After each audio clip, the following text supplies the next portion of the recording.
Bon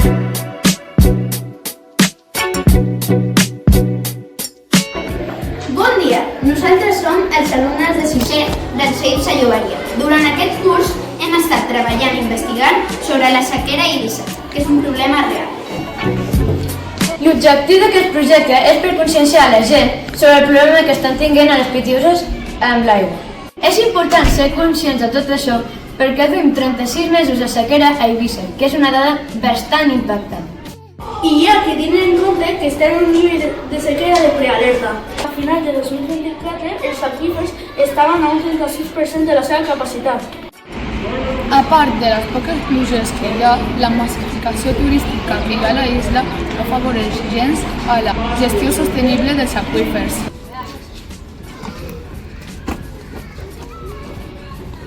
A Espanya som el sisè país amb més petjada hídrica, amb una mitjana de 6.849 litres utilitzats per persona al dia. Per qui no ho sàpiga, la petjada hídrica és la quantitat d'aigua que utilitza una persona al dia. Vos animem a calcular la vostra. Jo el faré. Sabíeu que cada pregunta que feu a ChatGPT gasta 1.000 litres d'aigua?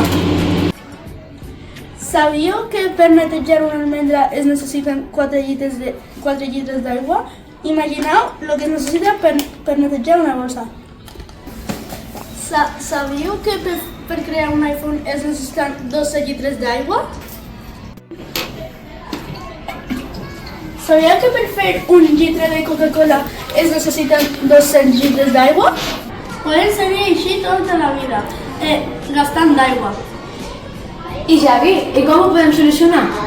Ara et dono uns consells.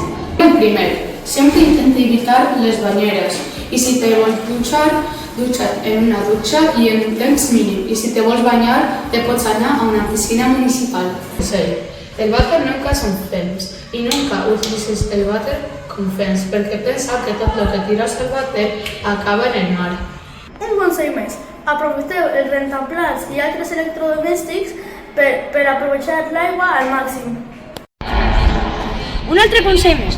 Millor, si tens plantes a casa, clar, rega-les per la nit, perquè si les regues per matí es pot arribar a evaporar fins un 30% de l'aigua. Ja hem vist un problema real que tenim a la nostra illa. Esperem que ara siguis més conscient de que l'aigua és vital pel nostre dia a dia. I recorda, quan veigues això, actua.